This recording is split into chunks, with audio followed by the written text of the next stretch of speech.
Middle east की जब भी बात आती है तो उसके हवाले से एक यही थ्योरी या फैक्ट, आप क्या कहें इसको, हम दहाइयों से सुन रहे हैं कि वेस्टर्न वर्ल्ड की और अमेरिका की मिडल ईस्ट तक जो पहुंच है वो तेल हासिल करने के लिए है। मैं हमेशा ये क्वेश्चन अरेज किया करता था कि अगर मिडल ईस्ट ने तेल नहीं बेचना तो क्या बेचना है? उनके पास बेचने को तेल के अलावा है ही क्या?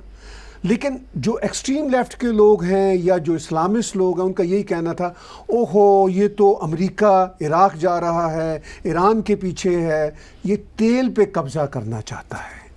आज हम जिस दहाई पे खड़े हैं, अमेरिका को तेल की इनफैक्ट बाहर से ज़रूरत नहीं, कनाडा को तेल की ज़रूरत नहीं, लेकिन दुनिया की बड़ी बड़ी मंडियां हैं, चाइना है, इंडिया है, जापान है, यूरोपियन यूनियन है, उनको अभी भी तेल की मंडियों की जो है वो तलाश है। इस सारी सूरत हाल में हमारे साथ, मैं तो यही कहूँगा, तेल के एक बहुत बड़े सौदागर जो इस सारी विपता को समझते हैं, जनाब अजय कुमार जी, जो CEO फॉक्स पेट्रोलियम हैं, हमें आज के कॉन्टेक्स्ट में बताएंगे, समझाएंगे कि तेल सोने से भी ज़्यादा इम्पॉर्टेंट है या आने वाले दिनों में ये जो गैस लेस कारें आ रही हैं, जो दुनिया बदलती जा रही है सोलर एनर्जी पर, उसका क्या इम्पैक्ट होगा दुनिया पर, चूँकि तेल दुनिया की सियासत पर for the past 50 years at least overwhelmingly rule कर रहा है तेल।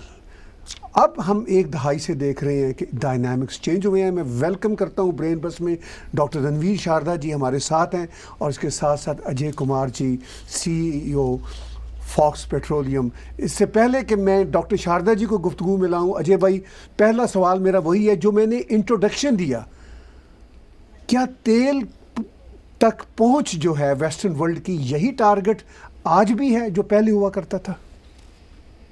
नहीं, अब नहीं है। अगर इसको बहुत सही से समझे, थोड़ा सा हिस्ट्री को पीछे की तरफ जाए, तो in order to clearly understand the dynamics of oil and gas, it's really different. It doesn't impact, actually it is not a war for oil. It is something else, because all of us, we know that we could have used solar, we could have used another biogas and cell gas also. America developed cell gas in 1974. Then why he was using cell gas, 30 years or 40 years he delayed it? Because they knew the investment made in oil and gas in 1859 was higher than the investment cost today. So they were hiding it. America hid it very highly. 1859, Atkinsville and Penn and Cole had been drilled first successful well through rock and produced crude oil. What's up called Rex Foley was the birth of modern petroleum industry, and he sold his black gold $20 a barrel. But 20 barrel at that time was very heavy. It was not easy. It was not, in current scenario, I find it $140 or $150 per barrel, because at that time the gold price was something else.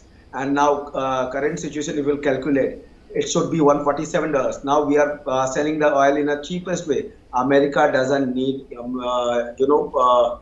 more Middle East oil, because America holds 42% of the oil and gas in their own land. But the investment made during 1859 to the current era of around 1992, the investment they made, so 80s till 80s. So already $400 billion Americans invested. So they cannot put it into vain, because this investment was not America, government of America. It was the private sector. Only the country where the private sector was playing very well in oil and gas. None other than, like India or any other country, Pakistan, Afghanistan, or Asian countries. It was considered as a scheduled business. Only government can do, not the private people can do. So American invested $400 billion at that era, has hindered them not to produce their own oil. Exploration was less. But coming to the Arab Spring, what you say, because it is a larger answer, I want to answer it very interestingly. The later time, the $400 billion investment at that time has killed America not to use shale gas, because it was cheaper than crude oil, it was easier to carry, and it was easier to produce. and the latent heat of the cell gas was too good because you can use it in car also, you can use it in home also, and they have got the 100 years backup for this one. But because the investment they cannot, introduce cell gas into the market. They delayed it. It was invented in 1974. So they went about oil and gas. Later on, they hydrocarbon. Say if I am right, as you said, Americans get into the Gulf, Suez Canal War. Then they came into a Desert Storm, the war known as Desert Storm with Israel. Then they came to Iran also, because Iran and America was one of the good friends once. They were selling oil and gas before the Islamic Revolution in Iran. So these all things came up because the investment they made a bigger investment. But Arab Springs killed their investment, and suddenly they came into use the WMD to cut down their investments. It was the real thing, which is not into the papers, not into the news.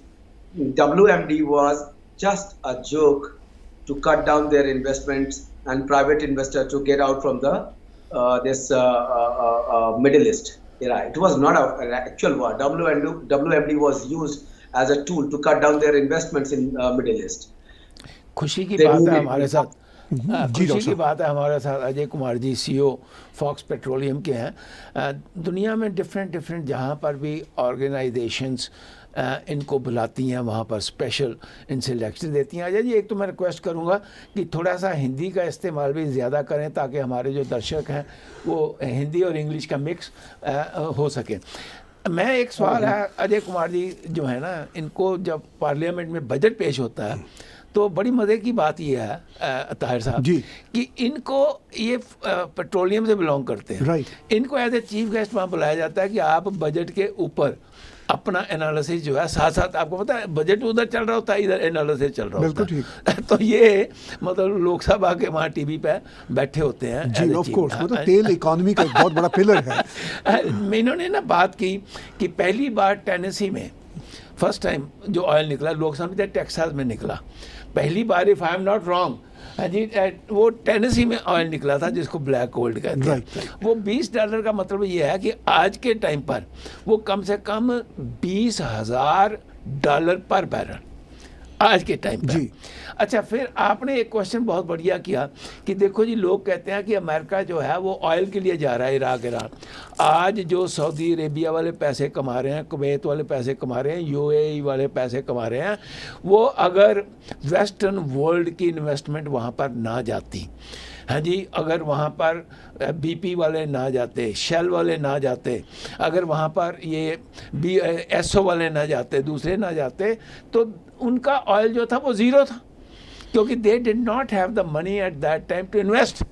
तो investment सारी की सारी यहाँ से गई, बल्कि उनको इनका शुक्रगुजार होना चाहिए जो एक्सट्रीमिस्ट हैं कि इनकी वजह से आज पैसा ही पैसा आ गया मिडिल ईस्ट में, इनकी वजह से। क्योंकि डॉक्टर साहब बात ये है ना कि मैं अगर कोई चीज़ सेल करता हूँ, मेरे पास अगर बायर ही ना हो तो मेरी तो प्रोडक्ट बेकार है ना। अब इनके पास तेल था मिडिल ईस्ट वालों के पास, नहीं प्राइमरीली इन्वेस्टमेंट वो मैं कह रहा हूँ, अब वो पैसा कमाया।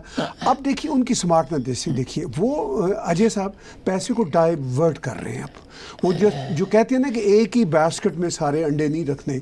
अब अल जजीरा टीवी आ गया, उन्होंने देखा कि इससे हमारा नैरेटिव बिल्ड होगा। अब उनको ये पता चला कि ये जो फेसबुक के मालिक हैं, ट्विटर के मालिक हैं, ये हमसे भी बड़े रिच हैं, माइक्रोसॉफ्ट वाले। अब तो दुनिया के डायनामिक्स बदल गए।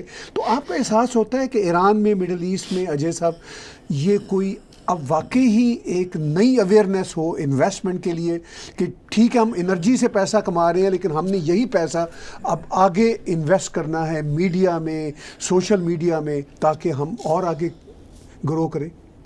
मैं इससे पहले कि अजय साहब आप जवाब दें, मैं ताहिर साहब आपने ये बात की कि वो पैसा जो है वो डाइवर्ट कर रहे हैं। हमने देखा कि $80 बिलियन सऊदी अरेबिया ने रिलायंस में लगाया। राइट, वो डाइवर्शन है, ऑफ कोर्स। हाँ जी, वो डाइवर्शन है।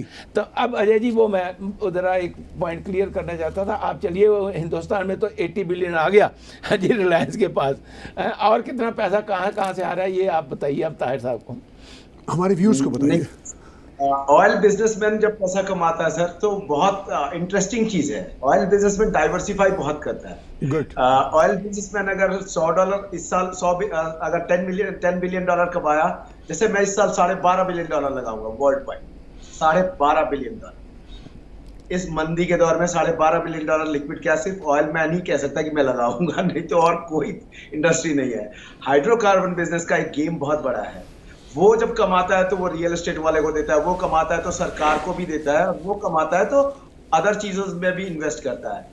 वो कमाता है तो बैंक्स में लगाता है पैसे, वो कमाता है तो न्यूयॉर्क स्टॉक एक्सचेंज से लेकर बॉम्बे स्टॉक एक्सचेंज से लेकर हर स्टॉक एक्सचेंज को वो मैनिपुलेट करता है। वो उसमें कमाता नहीं है, उसमें मैनिपुलेट करता है, कुछ स्टॉक्स को गिराने के लिए, कुछ अपने खरीदने के लिए।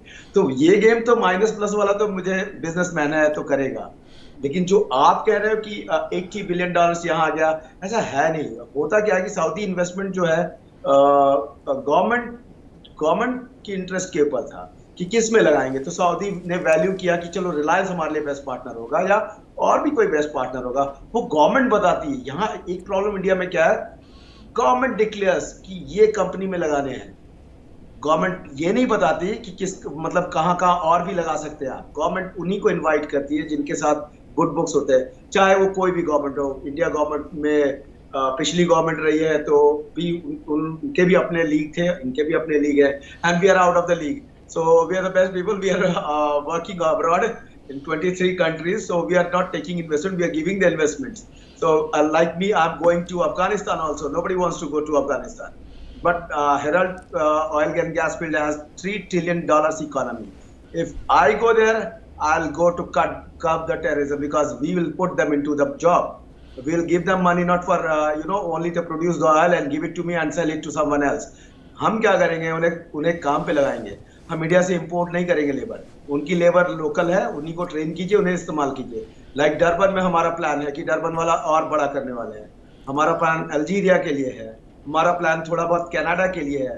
हो सकता है टैग टीवी में पैसा लगाएं आने वाले दिनों में। टैग टीवी शुड बी, ये हमारा पोर्टफोलियो है, हम करते ही है। ऐसा नहीं है वी मे इन्वेस्ट। हमारा बजट भी कम नहीं था, $42 मिलियन का था फर्स्ट इन्वेस्टमेंट फर्स्ट ईयर में टैग टीवी के लिए। हमारा ऐसा प्री प्लान था, पैंडेमिक नहीं आता तो हो सकता था अभी तक तो डिस्कशन पॉइंट पे होते हम। तो ऐसे करके हर तेल वाले को हमेशा ब्लेम करना, लोग यहाँ तक कह जाते हैं तेल वालों की वजह से टेररिज्म आया है, तेल वालों को जितना कहना है सब कुछ कह लेते हैं, लेकिन तेल ने ही बहुत जगह इन्वेस्ट किया है। तेल इंडिया में आप सोचिए पर सेकेंड पैसा कौन दे सकता है, कोई इंडस्ट्री दे सकता। हर वक्त तेल कोई ना कोई किसी पेट्रोल पंप पे भर रहा है और हर वक्त वो भारत सरकार को पे कर रहा है एवरी सेकेंड। और एवरेज अगर मैं सही, अगर मुझे पर मंथ है या क्या है, 17,000 करोड़ रुपीस अर्न कर रही मंथली भारत सरकार, तो कम नहीं कर रही है। 17,000 मेरे ख्याल से मंथली नहीं, शायद पर डे है। मैं थोड़ा सा डेटा में चूक कर रहा हूँ, मुझे बोलना नहीं चाहिए, लेकिन 17,000 करोड़ तो है, मगर ईयरली नहीं है। 3 से 4 लाख करोड़ रुपए आप तेल से लाते हैं। इस पैंडेमिक में भी आपको सरकार चलाने के लिए तेल ही तो मिला था, पैंडेमिक में कुछ प्रोड्यूस ही नहीं हो रहा था। हम ही जो तेल आया है उसी पे टैक्स लगाकर आपने इंक्रीज कर दिया उल्टा टैक्स और बेचा, जैसे भारत सरकार का है। मोदी सरकार ने कभी तेल की प्राइस गिराई नहीं। जब $147 का था, मनमोहन सिंह की सरकार थी, और उसके बावजूद भी उन्होंने 70-75 रुपए तेल बेचा। यहाँ 80 रुपए का भी है। इसके पीछे लोग सोचते हैं ना, ये गिराना नहीं चाहते, कम नहीं करना चाहते। सरकार की क्राइसिस ज्यादा बड़ी हो गई है, क्योंकि सरकार दूसरे टाइप की थी, उन्हें रन करना था, उन्हें आर्म्स खरीदना था, उन्हें कंट्री को चलाना था। तो उन्होंने पुराने डेब्ट्स भी भरने थे, जो PSUs थे, जो अदर कंपनीज थे, बैंक्स के लोन्स, बैंक्स के अपने कैपिटल्स नहीं थे, उन सबको किससे भरा? तेल से भरा उन्होंने, कहीं और से नहीं भरा। वो बोलेंगे नहीं, लेकिन यही सही है और यही सच है। प्रोग्राम आप सुन रहे हैं ब्रेन बस्ट में मैं आप सबको रिक्वेस्ट कर देना चाहता हूं कि ये आपकी डोनेशंस की वजह से हमारा प्रोग्राम चलता है।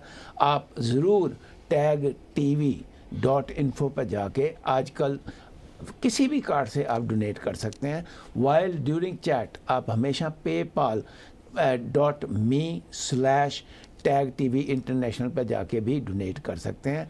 बहुत मैं आपका धन्यवादी हूँ कि आप हमारे प्रोग्रामों को पसंद करते हैं और आप कंट्रीब्यूट भी करते हैं।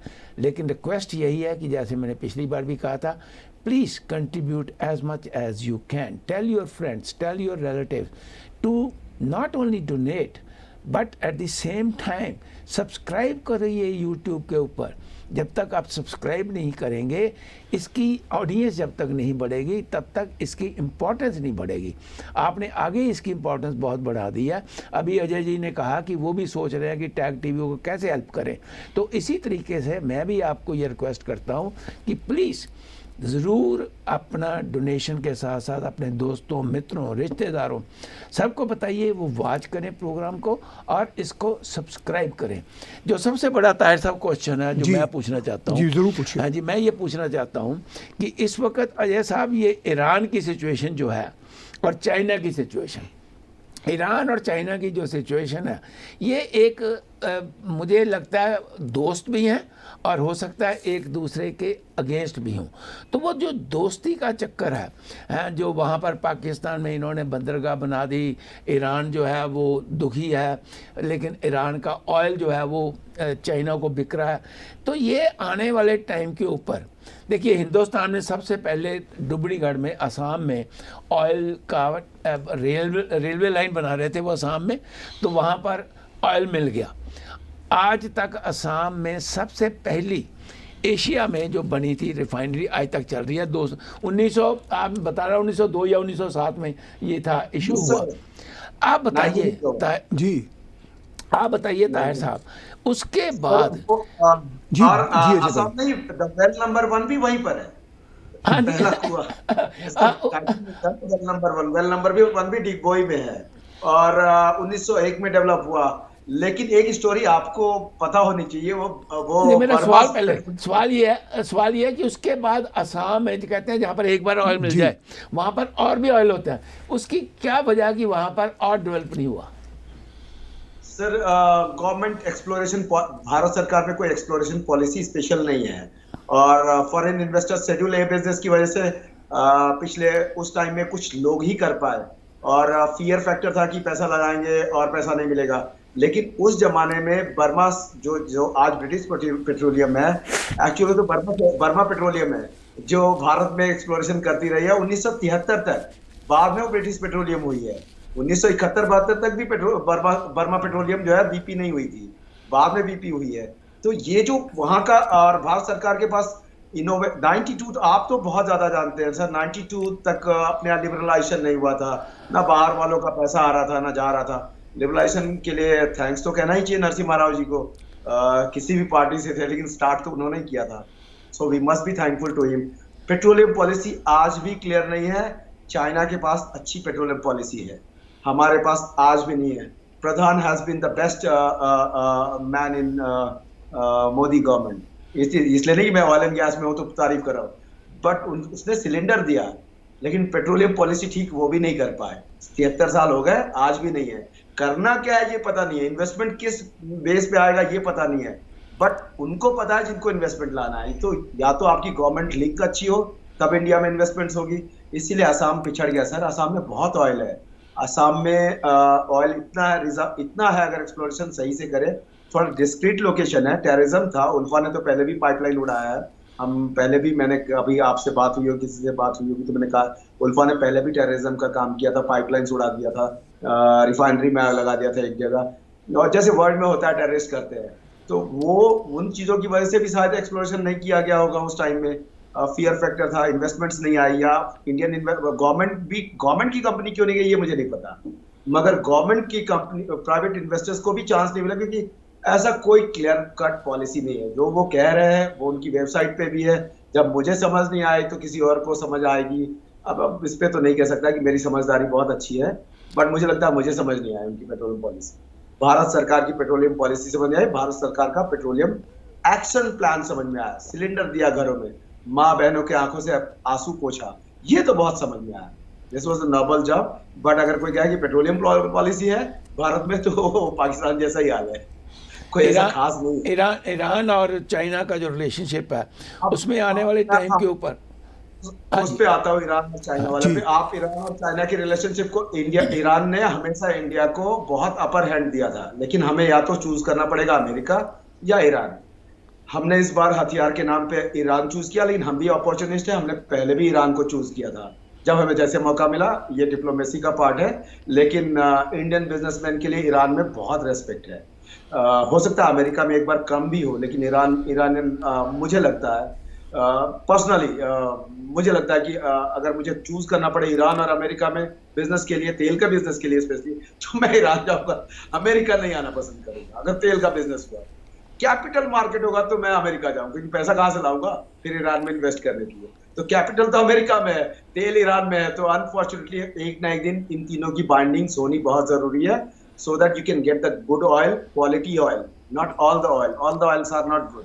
सबकी अपनी अपनी सल्फर कंटेंट, सबकी अपनी अपनी मॉइस्चर कंटेंट है, सबकी अपनी अपनी रिफाइनिंग कैपेसिटी है, रिफाइनरी में लोड पड़ता है उससे। अगर आपको गलत क्रूड ऑयल दे दिया है तो भी आता है। लोगों को ये नहीं पता कि क्रूड ऑयल कोई भी नहीं ले सकते, ऐसा नहीं क्रूड ऑयल बोल दिया और उठा लिया, बहुत प्रॉब्लम। लेकिन ईरान के क्रूड ऑयल में हमेशा एक रहा है कि अपनी किसी भी रिफाइनरी में रिफाइन हो सकता है, तो ये तो आपको देखना पड़ेगा। और रहा चाइना का ईरान के साथ झुकाव, तो चाइना को डिमांड बहुत बड़ी है, इतनी बड़ी डिमांड, क्योंकि इसकी पॉपुलेशन बहुत हाई है और उसके पास इलेक्ट्रिसिटी जनरेशन के लिए गैस बहुत चाहिए, और वो पावरफुल भी मिडिल ईस्ट में होना चाहता है, तो उसने पैसे भी इसलिए दिए हैं क्योंकि, और ईरान की जरूरत चाइना को इसलिए है क्योंकि जो न्यूक्लियर ब्लास्ट टेक्नोलॉजी पाकिस्तान नहीं दे पाया, वो सिर्फ एक आदमी दे सकता था, चाइना। तो आपको तो पता है प्योंगयांग की कहानी। तो उसी तरह चाइना ईरान को के साथ अच्छा नहीं कर रहा है। इन्वेस्टमेंट के नाम पर न्यूक्लियर हथियार का काम करना, ईरान तो बहुत खूबसूरत कंट्री हो सकता है तेल बेचकर ही, जरूरत ही नहीं किसी न्यूक्लियर पावर प्लांट की। उनके पास गैस में 39% वर्ल्ड का गैस है, तो उनको कभी जरूरत ही नहीं पड़नी चाहिए किसी कीमत पे न्यूक्लियर आर्म्स की। वो इतने रिच हो सकते हैं कि आप उनके बराबर में तो नहीं रह सकते, सऊदी भी नहीं रह सकते उनके बराबर में। ये गलतफहमी है, सऊदी के बहुत ऊपर है वो। 17% एक्स्ट्रा गैस है उनके पास, और इजीएस्ट अबव लेवल क्रेस्ट पे उनका क्रूड ऑयल है। मतलब अगर सऊदी में हमें $9 लगेंगे एक बैरल तेल निकालने में, तो ईरान में सिर्फ $2 लगेंगे, अगर इसको कंपेयर सही से करें तो। आप सोचिए, ईरान बहुत कैपेबल था, लेकिन ईरान के यहाँ जो लोग हैं, या अब ये तो पॉलिटिक्स का पार्ट है जो हमारे लेवल का नहीं है। अब पॉलिटिकल पार्टीज को न्यूक्लियर आर्म्स चाहिए, ये चाहिए, वो चाहिए, उसमें अगर मैं पढ़ूंगा तो मेरा सही नहीं है बोलना, बट उन चक्करों में ईरान का थोड़ी बहुत डिस्टर्बेंस है, वरना ईरान लगता है कि जी नहीं, अजय भाई जो बातचीत बता रहे हैं बड़ी इम्पोर्टेंट है, और हम जो समझ पाए हैं वो ये है कि वाकई उन्होंने सॉफ्ट वर्ड्स में कह दिया कि ईरान की जो इंटरनल पॉलिसी है, जो पॉलिटिक्स है, उसके बारे में उनका बोलना ठीक नहीं है। वो ना बोल के भी बोल गए वो ना भी कुछ बताना चाहें तो हमें अंदाज़ा है।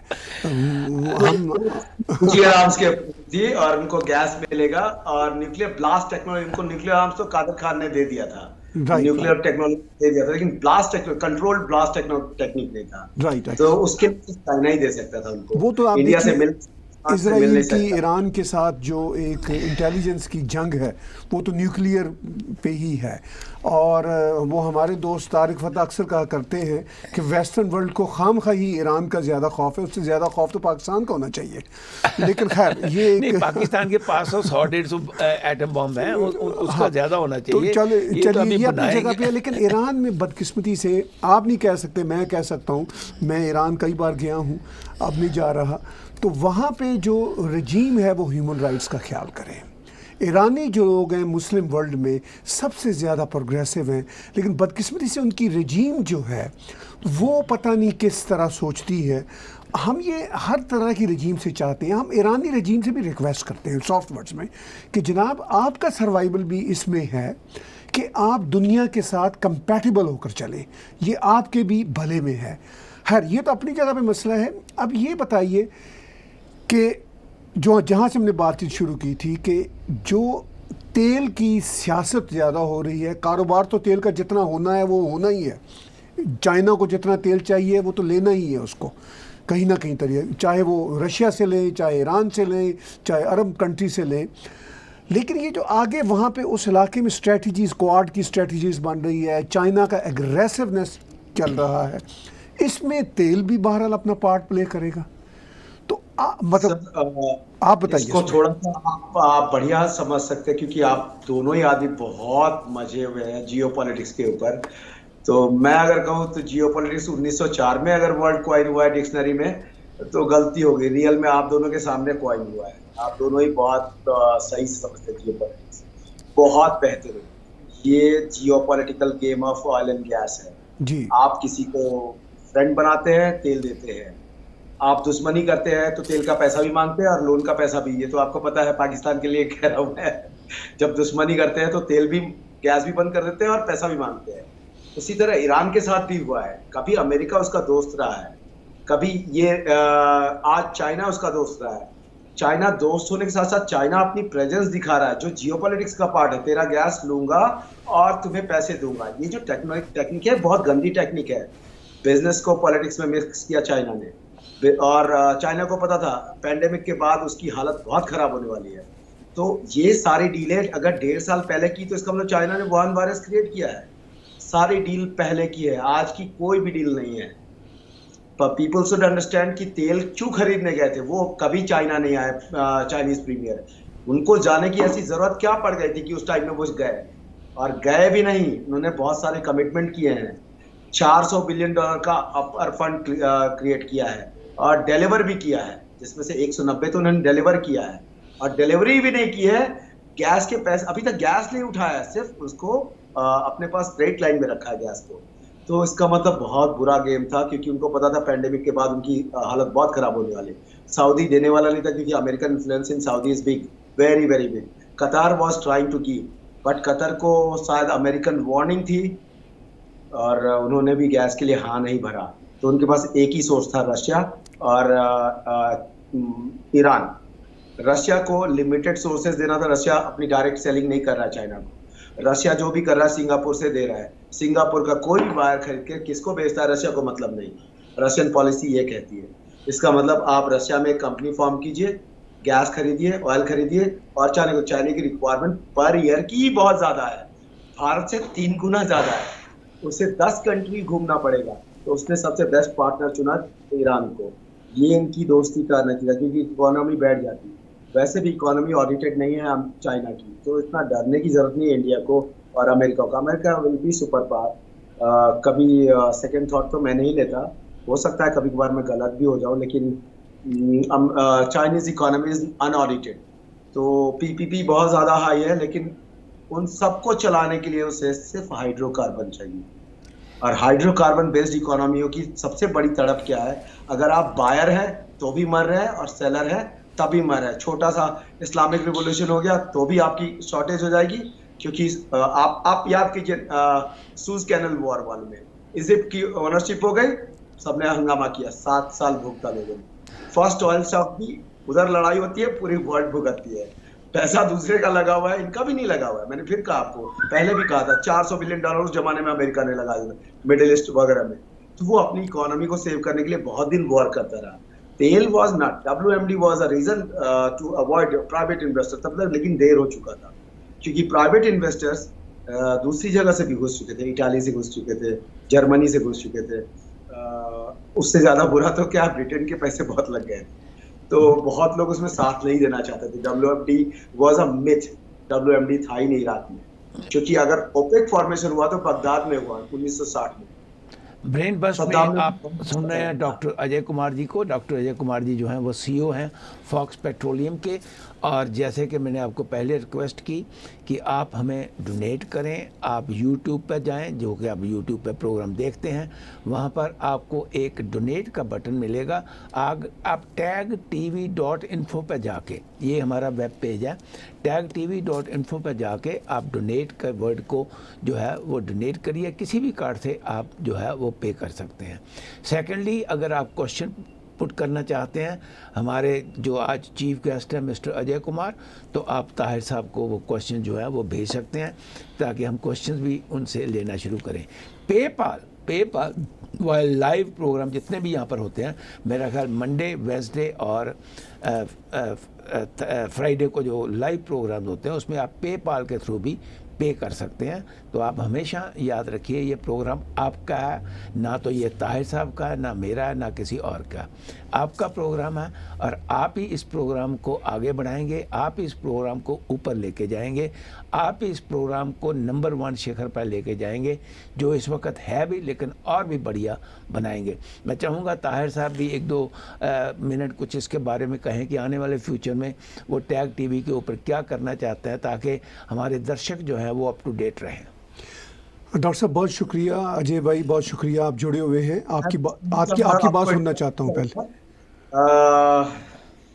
बहुत जल्द मैं कनाडा आने वाला हूँ। वेलकम। और बहुत जल्द टैग टीवी का अपना न्यूज़ चैनल होगा, टैग टीवी न्यूज़ चैनल ही हो जाएगा। और 100% इन्वेस्टमेंट मैं करूँगा, 100%। 100% means 100%। Thank you very much Ajay भाई।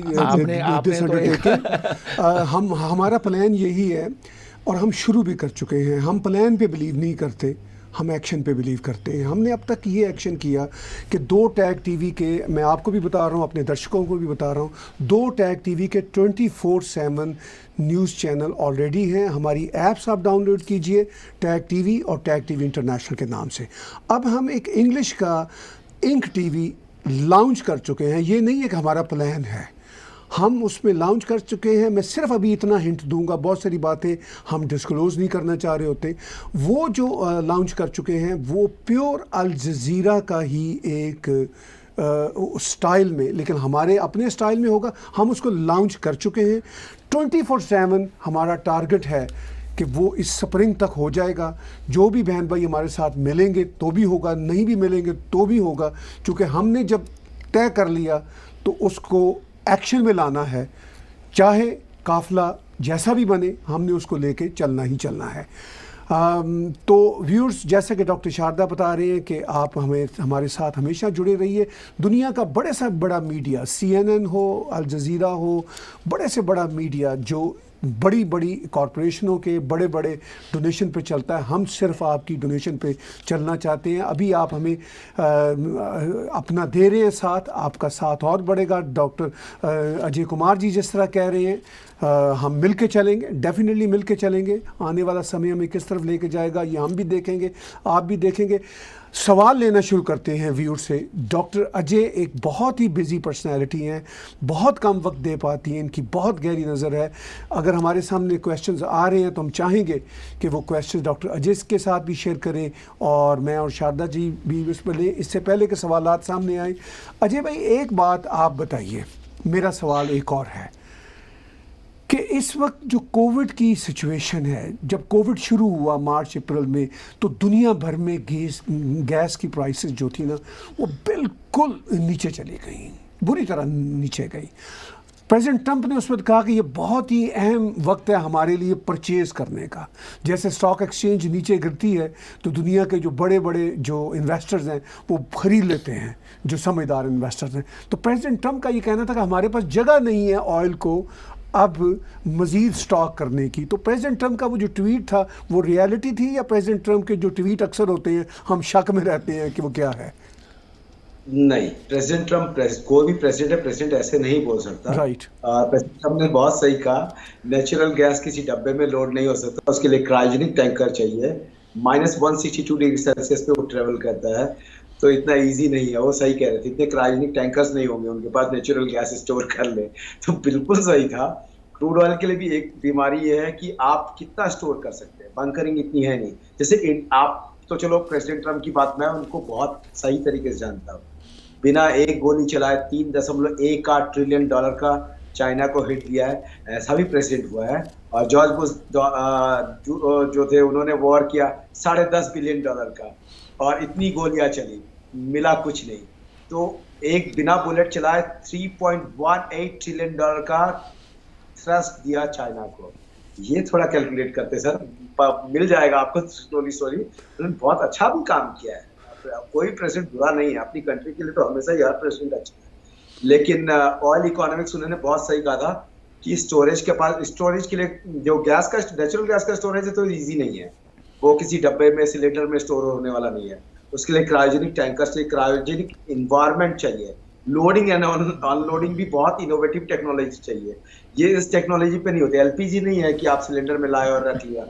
तो वो बहुत सही थे उस मामले में। अजय जी, लेकिन इसी में एक सप्लीमेंट क्वेश्चन है, इनका सप्लीमेंट हाँ। इन्हीं के साथ जी। कि उसी वक्त ट्रंप ने ट्वीट किया था और कहा था कि ऑयल की कीमतें बढ़ाओ, ऑयल इस कीमत पर नहीं बेचना, ऑयल की कीमतें बढ़ाओ, और उन्होंने ओपेक के ऊपर प्रेशर डाला कि आप सप्लाई कम करिए ताकि ऑयल की कीमत बढ़े। इसके पीछे क्या रीज़न था? सर, ओपेक प्लस को हमेशा एक प्रॉब्लम रही है, अगर वो प्रोडक्शन हाई करता है तो सप्लाई साइड बढ़ जाती है, और बायर तो वही गिने चुने हैं। देखिए, वर्ल्ड में जितनी कंट्री है वो तो सब रजिस्टर्ड है, उनमें से सिर्फ 92 कंट्रीज ही खरीदती है, उसमें से 14 कंट्रीज रियल बायर है, 14 ओनली, जो बल्क बाइंग कर सकते हैं, जिनकी इकोनॉमी उतना थ्रस्ट ले सकती है। तो वो उन्होंने प्रोडक्शन को अगर कट करने के लिए कहा तो बहुत सही कहा, क्योंकि प्रोडक्शन कट होगा तो ऑयल प्राइसेस अबव आएंगे, अदरवाइज सिंकिंग ऑयल प्राइसेस में cut down other investments also. वो बहुत सही थे, वरना बैंक्स के डूबने के चांसेस ज्यादा फास्ट होने वाले थे। ही न्यू द इकोनॉमी, क्योंकि जैसे हमारे पास भी बैंक्स हैं, हमने भी किसी बैंक के साथ टाई अप कर रखा है। सारे ऑयल मैन्स को $1 बिलियन का बीजी चाहिए होता है, $1 बिलियन का सब कुछ चाहिए होता है। वो 100 करोड़ का तो काम नहीं करते ना, तो उनको उस लेवल का बैंकर्स डूबने वाले थे, उन्होंने उसको बचाने की कोशिश किया। He was a true businessman. He knew what is a bank guarantee system, what is a BR system, what is a CR system. उनको ये पता था कि अगर ये नहीं रोका, ओपेक को नहीं दबाया, तो ये उन जैसे बैंक ऑफ अमेरिका, वो उस टाइम में अमेरिका में क्राइसिस आती है अमेरिकन बैंक के लिए, रिसेशन जिसकी वजह से आया था, दोबारा उनको बहुत जल्दी मिलता रिसेशन। उन्होंने तो रिसेशन को भी टाल दिया ओपेक पर प्रेशर डालकर। ओपेक में रशिया का रोल इन्फ्लुएंस बहुत ज्यादा था। रशिया कहता है कि आप प्रोडक्शन बढ़ा दीजिए। अब आप थोड़ा सा मेरे को 1 मिनट का टाइम देंगे तो बहुत अच्छी इंटरेस्टिंग चीज बताऊंगा। अमेरिका को जब ऑयल नहीं जरूरत पड़ी तो उसने सबको अपनी हकीकत बताना शुरू किया। जब उसने डिक्लेयर कर दिया कि वो ऑयल खुद ही प्रोड्यूस कर सकता है, तो उसने अपनी इन्वेस्टमेंट खींचनी शुरू की। उसके बाद उसने पूरे इराक वॉर के बाद सब कुछ मिडिल ईस्ट के ऊपर छोड़ दिया। ये मिडिल ईस्ट को कौन समझाएगा कि अमेरिका को अब आपकी ऑयल की जरूरत नहीं है। वो इन्वेस्टमेंट जो थे उनके लिए अब जीरो है, क्योंकि वो इससे बहुत ज्यादा अर्न कर चुके हैं, क्योंकि $100 को वो 15 बार काउंट कर चुके हैं, और कुछ $100 जो है वो 1003 बार काउंट कर चुके हैं। तो आपके ना तेल की जरूरत है और ना आपके यहाँ पैसा डूबने की उनको दिक्कत है। अब वो आपके साथ दूसरा गेम खेलेंगे, अब उनको जरूरत नहीं। ये बात उनको समझ ही नहीं आ रही है कहीं से भी। उनको कोई तो समझाए कि अब आपके तेल की जरूरत नहीं है, आपको मार्केट ढूंढने पड़ेंगे। ढूंढना पड़ने लग गया उनके पास। अदर टेक्निक, टेस्ला ने गाड़ी लॉन्च कर दी, इलेक्ट्रॉनिक कार्स हो गए। प्राइम मिनिस्टर मोदी ने रिन्यूएबल एनर्जी पे ध्यान दिया, सोलर एनर्जी पे ध्यान देना शुरू किया। कहीं ना कहीं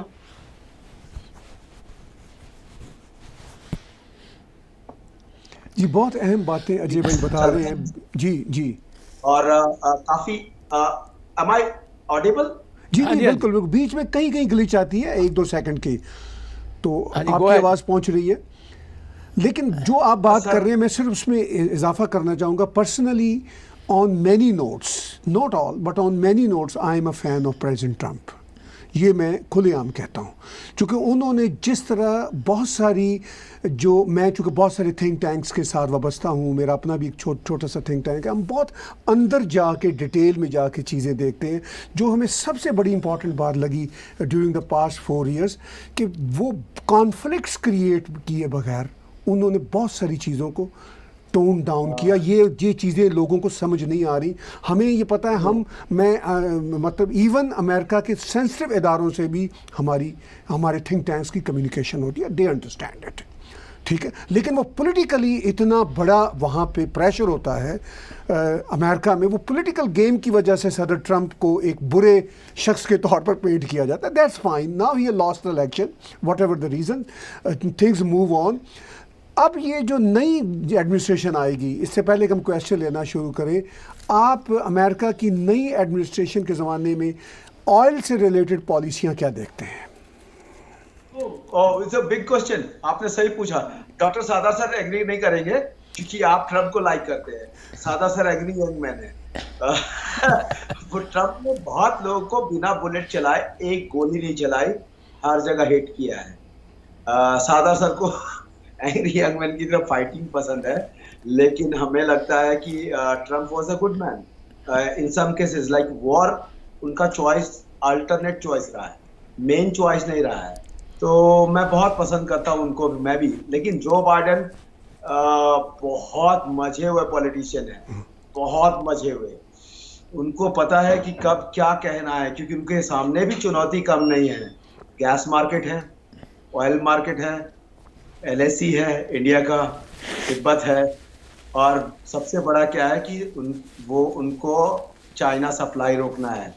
जैसे ही चाइना सप्लाई रोकेंगे हमें बेनिफिट होगा, और चाइना सप्लाई रोकेंगे बहुत डिफरेंट डिफरेंट तरीके से।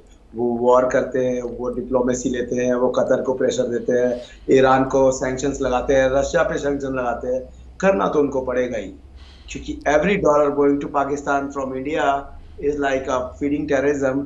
Same is with Joe Biden sir, अगर वो भी किसी को मदद करने देते हैं ईरान को, उनके लिए, मेरे लिए नहीं, मैं तो ईरान का फैन हूँ। So I'm not worried about America or anything. I've got a good visa and all. Every time I get good respect. But Iran को थोड़ा सा आगे आना पड़ेगा, और मुझे उम्मीद है कि ईरान में कोई ना कोई समझदार आदमी तो होगा जो समझेगा उसके पास इतना तेल है, जरूरत ही नहीं है वॉर करने की और न्यूक्लियर आर्म्स की। उसके हर आदमी के पास 13 करोड़ डॉलर हो सकते हैं 20-30 तक, अगर वो आज भी सही पॉलिसीज लेगा। 13 crore dollar, every family they'll get 13 crore dollars. 13 crore dollar बहुत होते हैं, बहुत। वहाँ फैमिली नहीं, मैं भी बहुत जा चुका हूँ, एक बार नहीं बहुत बार। और उनमें से किसी ने मेरे को एयरपोर्ट पे अमिताभ बच्चन भी कहा था, तो मुझे याद है पहली बार का आई नो अमिताभ बच्चन। तो वो लोग हैं। हमें लगता है कि जो बाइडेन ईरान के साथ तो नरम रहेंगे, लेकिन चाइना के साथ नरम नहीं रहेंगे, और आने वाले दिन बहुत बुरे होने वाले हैं। लेकिन इंडिया के लिए बेनिफिशियल है, इंडिया के लिए बहुत बुरे अच्छे दिन आने वाले। इंडिया अगर चाइना के साथ किसी तरह का टसल थोड़ा और बढ़ता है, वॉर होने के बाद भी एलएसी पे, हमें पता है एलएसी पे क्या होगा। हम बोल ही नहीं सकते एलएसी के बारे में, I am not the right person to talk about the LAC and LOC. But अगर वॉर हुआ तो आप समझ लीजिए बहुत अच्छी इंडिया की इकोनॉमी बढ़ जाएगी, जीडीपी। वॉर से जीडीपी बढ़ती है, किसी और दिन आप मेरे को बोलना, मैं जरूर बताऊंगा। वॉर जब भी कोई करता है तो जीडीपी बढ़ाता है। अपनी जीडीपी की ग्रोथ जब बहुत इनग्रेडिएंट हो जाती है तब वो वॉर करता है। ये किसी को नहीं पता, लेकिन मैं आपको सच कह रहा हूँ, जब भी किसी की जीडीपी अपने हाथ से फिसल चुकी होती है और जब इकोनॉमिस्ट रिकवर करने के आइडिया नहीं दे पाते, तो उसके पास एक ही रास्ता होता है, वॉर करना। वो पेट्रोटिज्म में वॉर नहीं करता, नेशनलिज्म में वॉर नहीं करता। जब जीडीपी हाथ से फिसलने लगती है तो वो वॉर करता है। हाइड्रोकार्बन से कम प्रॉफिट होता है तो वॉर करता है। Hydrocarbon is real economy. किसी को आईटी समझ में आता है, लेकिन हाइड्रोकार्बन के बिना ना बटन बनने वाला है, ना आपकी पैंट की जिप। तो हम इज्जत भी संभालते हैं और घर भी। आपके दरवाजे पे पेंट जो लगा है खूबसूरत सा, वो भी हाइड्रोकार्बन है। तो इतना इजी नहीं है हाइड्रोकार्बन को भूलना। और सोलर पैनल कितना भी लगा लीजिए, अच्छी टेक्निक है, हाइड्रोकार्बन पे बर्डन कम पड़ेगा। मगर सोलर पैनल का कचरा जब एक दिन आएगा, उसका वेस्ट आएगा, तो आप संभाल नहीं पाएंगे। इसलिए बहुत टाइम है। Hydrocarbon, petroleum is not for service, it's light for life. So ये लाइन अगर समझ में आएगी तो बहुत कुछ समझ में आएगा। और मुझे लगता है सऊदी को भी समझना चाहिए, मुझे लगता है ईरान को समझना चाहिए। ईरान को तो बेनिफिट ये है कि दोस्ती करना चाहिए। One of the best thing is Iranian should get into your friendship. और मैं तो उनका फैन, इसलिए मैं तो फ्रेंड हूँ। नहीं, मैं समझ रहा हूँ आपकी बात, वेयर यू कम फ्रॉम, और आप बहुत डीप चीज़ों को समझते हैं। हम क्वेश्चंस भी कुछ लेना चाहते हैं, अगर कुछ क्वेश्चंस आए हैं तो ज़रूर शेयर कीजिए। ह्यूमन बीइंग का क्वेश्चन है, क्वेश्चन फॉर अजय कुमार जी।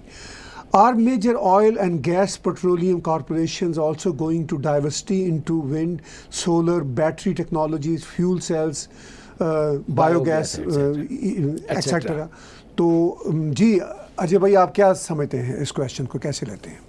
इस क्वेश्चन के साथ तो भारत सरकार की पॉलिसी ही इनेबल्ड है। लाइक भारत पेट्रोलियम सब कंपनियों को इंडिया में ऑर्डर्स है एक्चुअली कुछ इन्वेस्टमेंट बायोगैसेस में करने के लिए। मैंने ओरियाना पावर को सुना है, ओरियाना पावर में मेरी प्लानिंग भी इन्वेस्टमेंट की है। हो सकता है ओरियाना पावर के बायो फ्यूल में हम 80 करोड़ रुपए इंडियन, आई थिंक $10 मिलियन लगाएंगे। ओरियाना पावर से हमारी बात चल रही है, अभी इन्वेस्टमेंट्स हुए नहीं है, उनके प्रपोजल्स आए हैं, we are having a meetings. तो सभी कंपनी के, भारत पेट्रोलियम भी कर रही है, बहुत सारी कंपनियां कर रही हैं, और ये होना भी चाहिए। बर्डन ऑन हाइड्रोकार्बन ज़्यादा नहीं होनी चाहिए, कार्बन इमिशन होता है, तो कार्बन को कम करने का एक ही रास्ता था, पेड़ का, और हम पेड़ बहुत काट रहे हैं। पेड़ लगाना अगर सीख जाए तो हाइड्रोकार्बन को यूज़ कर सकते हैं फ्रीली, कोई पॉल्यूशन नहीं होगा, लेकिन हम पेड़ नहीं लगाते, सिर्फ काटते हैं। रियल एस्टेट डेवलपर्स नई कॉलोनीज बसा रहे हैं, लेकिन नए पेड़ तो नहीं लगा रहे, तो वो चैप्टर भी बहुत गंदा है। हमारे ख्याल से अब तो ऑयल एंड गैस कंपनीज को आना चाहिए कि जितने भी हाईवे हैं सबके अगल बगल 500 मीटर तक पेड़ लगा दें, और इतनी इनकी कैपेसिटी है, और मुझे दे दे भारत सरकार तो मैं सब पे लगा दूंगा, और मैं लगा भी दूंगा, और हाइड्रोकार्बन फ्री बहुत आराम से।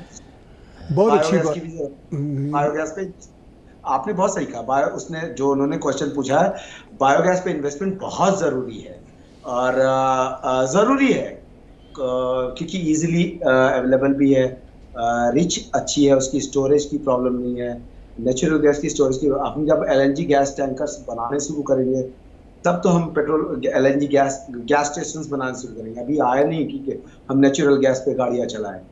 सीएनजी पे तो चल नहीं रही है, तो उस पर कहाँ चलाएंगे।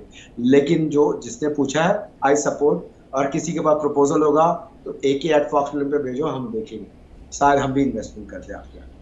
बहुत बढ़िया, बहुत बढ़िया। और क्वेश्चंस जो हमारे पास आ रहे हैं वो आपके साथ शेयर करते हैं। लोकेश जी का क्वेश्चन है कि what future relation you see between India and Iran. Important question है अजय भाई।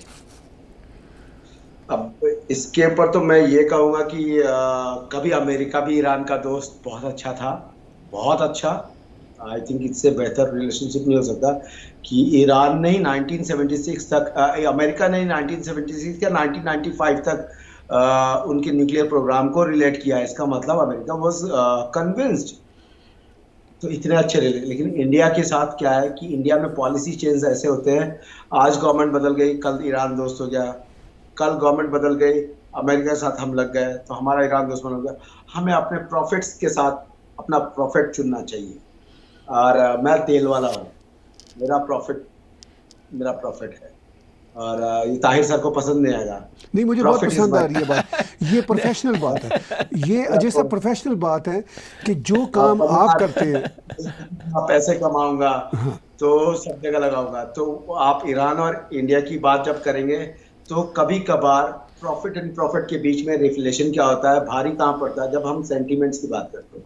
इंडिया को ईरान के सेंटीमेंट्स की रेस्पेक्ट करनी चाहिए, despite being threatened by any of anyone. I am not against anti American और एंटी स्लोवेनियन। मैं अमेरिका रहता भी हूँ, पसंद भी करता हूँ, घर भी है, दुनिया भी है, लेकिन कैपिटल भी वहीं से मिलता है। लेकिन इसका मतलब ये नहीं कि ईरान को की सेंटीमेंट को आप हिंडर करें। अजय जी मैं बीच में बोलना चाहता हूँ। मैं ये समझता हूँ कि ईरान की जब तक प्रेजेंट एडमिनिस्ट्रेशन चल रही है, जिस तरीके से उनकी थिंकिंग है, जिस तरीके से वो अपनी सोच को इम्पोज करना चाहते हैं, तब तक उसके साथ कोई किसी किस्म के रिलेशंस नहीं होने चाहिए। उनकी सोच को चेंज करवाना चाहिए। आज के ज़माने में सोच तभी चेंज होती हैं जब उनके ऊपर पॉलिटिकल प्रेशर पड़ते हैं, जब उनके ऊपर इकोनॉमिक प्रेशर पड़ते हैं।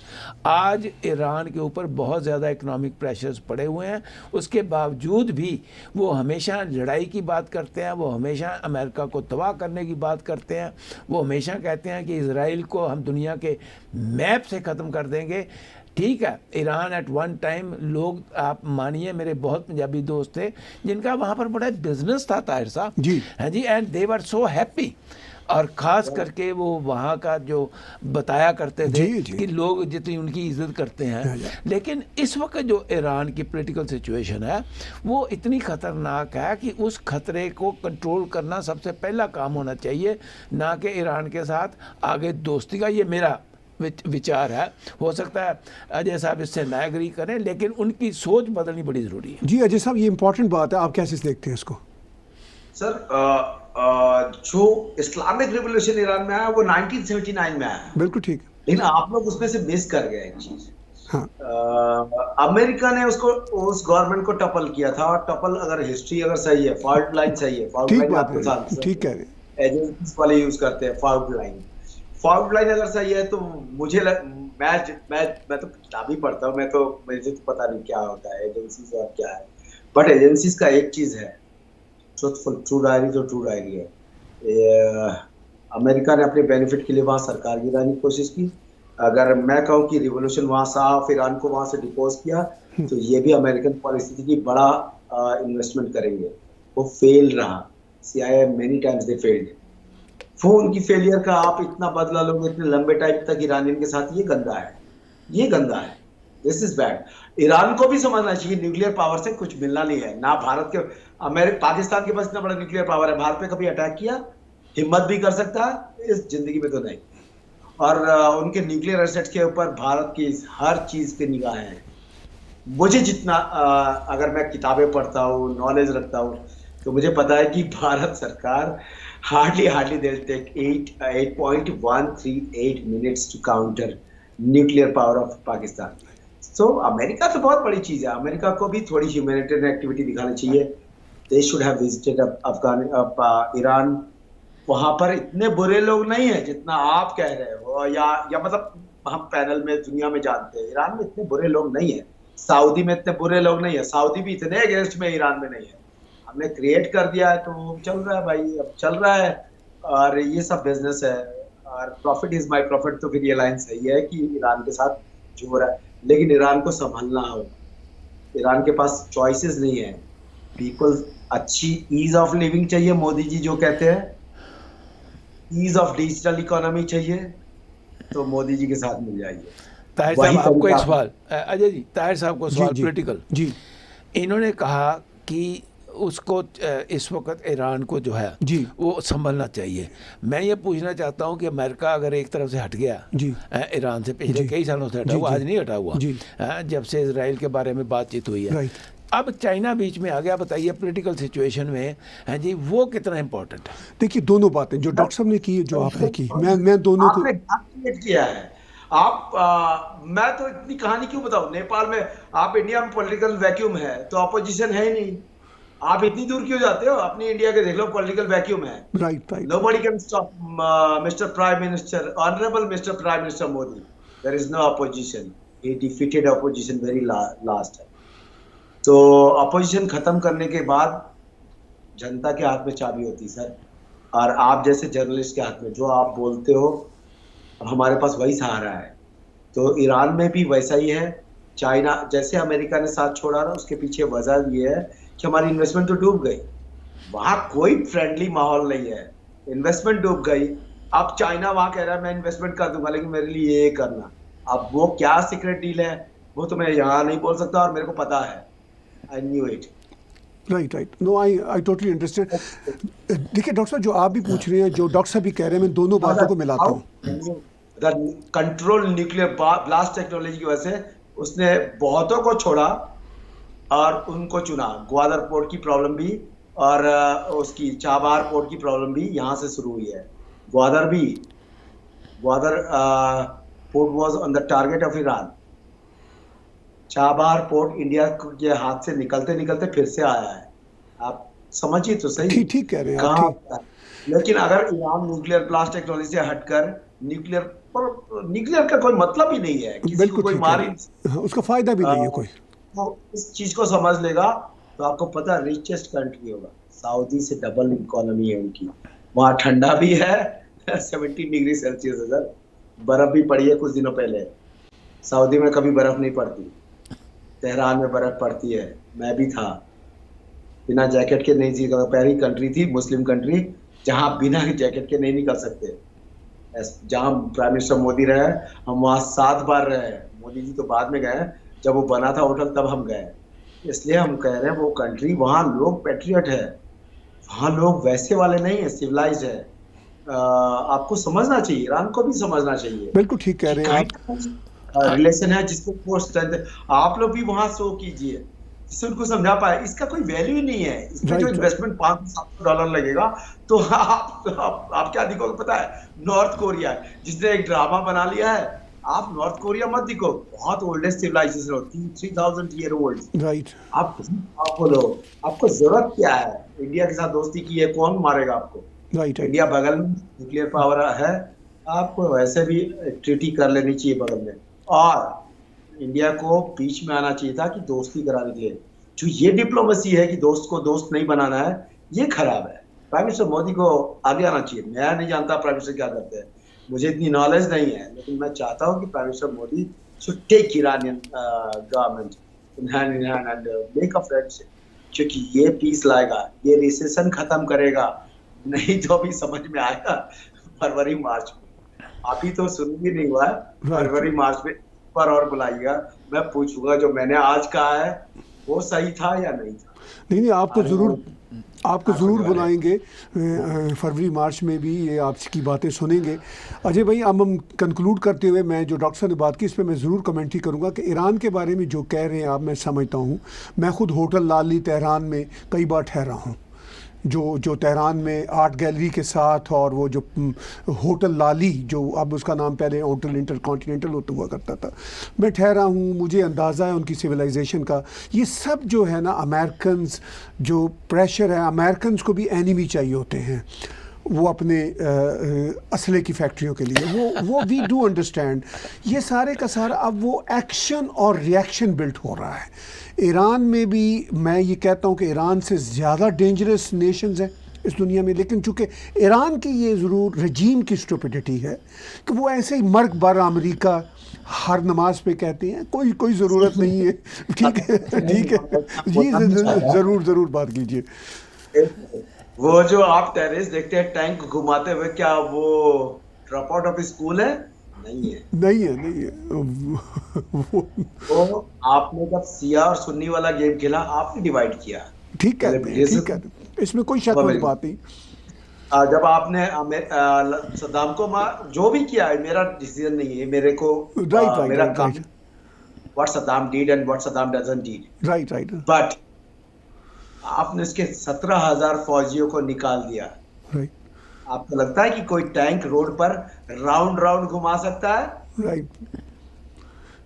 8 महीने की ट्रेनिंग चाहिए होती है उस टैंक को चलाने के लिए।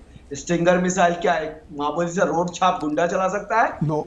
वो 17,000 लोग जिनके पास रोटी नहीं थी ना, उन लोगों ने पेट की आग बुझाने के लिए चलाई है। ठीक है, इसलिए थोड़ा सा आप ही जर्नलिस्ट हैं। मैं आपसे एग्री करता हूँ। जब हम जर्नलिज्म में बातें करते हैं तो बहुत सुपरफिशियल बातें कर रहे होते हैं, हम बहुत सारी अंदर की बातें कर ही नहीं सकते।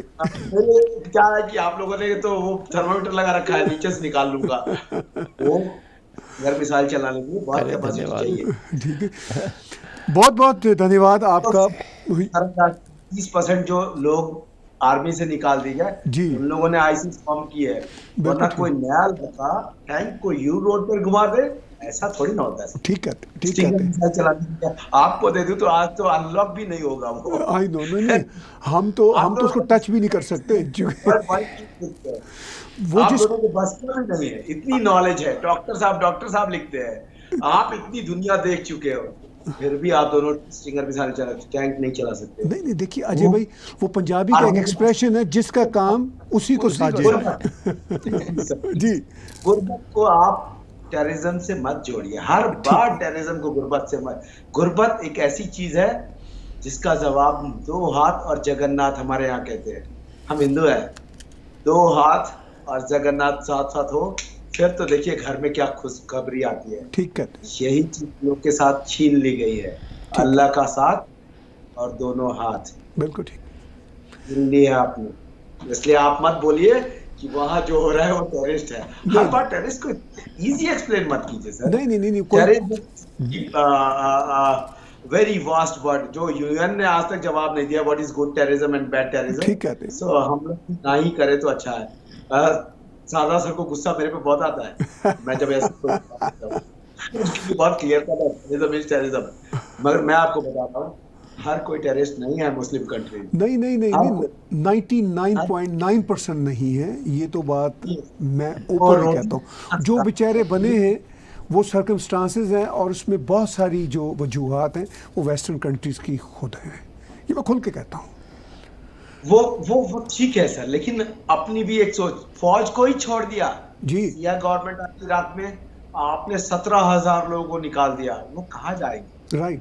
कभी रिहैबिलिटेशन का नहीं सोचा, अमेरिका ने सोचा नहीं No, सोचा, never. आपने क्रिएट किया प्रॉब्लम। अमेरिका को भी सोचना चाहिए। ये इनमें से 4 लड़के अगर अमेरिका पहुंच जाएंगे तो 9/11 करेंगे ना, राइट राइट। और हमारे तो उनके नुकसान आएगा। अजय 9/11 तो भाई, ये वो बातें हैं जो हमें आपके साथ ऑफ द कैमरा करनी चाहिए, और मैं आपके साथ अपने रशिया के एक्सपीरियंसेस शेयर करूंगा कि वहाँ पे रशिया में हमने क्या देखा। सरदा सर हमारे बाबू जैसे हैं। जी हाँ, तो एक बिल्कुल, चीज बड़े बड़े बड़े भाई हैं हमारे। चलिए, वरना मैं second so nice of you. सबकी रेस्पेक्ट करता हूँ, और ऐसा कोई नहीं है जो टेरेस बिना बनाए टेरेस बनाओ। ठीक। सिर्फ कुछ लोग हमने प्लान किया है, ठीक तो है, हम भुगत रही है। बिल्कुल ठीक। वो अब हम सब भुगत रहे हैं सैडली। ठीक, हमने क्यों किया है? आप बताइए, 17,000 आर्मी को आपने छोड़ दिया रोड पर, क्या वो कहाँ करेंगे? जाएगी? उसे तो गोली चलाना ही आता है। उनको और तो ISIS कुछ आता फॉर्म- नहीं है। बिल्कुल ठीक बात। ISIS इसलिए फॉर्म करेगी, ISIS इसलिए फॉर्म करेगी कि उन 17,000 को आपने रोड, उसको रेगुलर आर्मी में लिया। हाँ। ये मुझे CIA बताएगी या इंडियन RAW? नो नो, दोनों ही बेवकूफ बातें ना करें। मुझे पता है वो 17,000, क्योंकि एक टाइम अगर डॉक्टर सादा कैपेबल नहीं है, ताहिर गोरा कैपेबल नहीं है, ठीक कहते हैं। इतने पढ़े लिखे आदमी कैपेबल नहीं है, स्टिंगर मिसाइल वो रोड छाप टैंक को राउंड राउंड घुमाते हैं। मैंने टीवी में बहुत बार देखा है। ठीक बात है। ठीक कहते हैं आप, ठीक कहते हैं। बहुत बहुत धन्यवाद अजय भाई। ऐसी बातें हैं जो बहुत ही इम्पोर्टेंट बातें हैं, जिसको हम कहते हैं कैंडिड टॉक आज हमने की आपके साथ। भगवान आपको अपनी रक्षा में रखे, आप इसी तरह दुनिया में अच्छा सोचते रहें। हम आपसे राब्ते में रहेंगे, आपके विचार लेते रहेंगे। आपके विचार हमारे लिए सिर्फ नहीं, हमारे व्यूअर्स के लिए बहुत इम्पॉर्टेंट है। एक थर्ड आई है जो आप जैसे दोस्त हमें दे सकते हैं। ब्रेन बस्ट में doctor Ajay Kumar, CEO Fox petroleum limited के हमारे साथ थे। उनके विचार आपने सुने। कोई भी कमेंट्स आपने देने हो प्लीज़ ज़रूर कमेंट्स दीजिए। और मैं अजय जी को बता दूं, अजय जी याद रखिए, आपने कहा आपने कनाडा में आना है, और आपने कहा कि यस आप हमारे बहुत बड़े सपोर्टर बनेंगे। हमारे का मतलब हमारा जो टैग TV का परिवार है, ये मैं आपको भूलने नहीं दूंगा। ये आपको मैं बता दूंगा, आज सबके सामने कह रहा हूँ। लेकिन फिर भी आपका बहुत बहुत धन्यवाद। आप बहुत मेहनत के बाद आप हमें मिले हैं। बहुत बार प्रोग्राम पहले भी कैंसिल हुए आपके साथ, लेकिन anyway wish you all the best. Have a wonderful wonderful night in India. Thank you. And enjoy the sound sleep today. Thank you very much. And Happy New Year in advance, and Happy New Year to all our viewers. ये आपको भी sir Tahir गोरा sir, सादा sir, doctor सादा sir, चरण स्पर्श। So nice of you. God bless you. जाते जाते एक बार फिर हमारे जितने दर्शक हैं Thank you. उन सबको नए वर्ष की शुभकामनाएं देते हैं, और उम्मीद करते हैं कि आपने प्रोग्राम क्रिसमस का भी देखा, अब भी देखा। I think from next Friday it will be a regular program on Friday. I don't know, हमारे CEO साहब हमें बताएंगे, ताहिर साहब, कि whether it is going to be the next Friday. Friday जी। फ्राइडे बाकायदा रेगुलर ब्रेन बस्ट आपके साथ हुआ करेगा। Wish you all the best, और इजाज़त लें। Thank you very much. Have a wonderful Wonderful. Thank you. 2021। Happy New Year.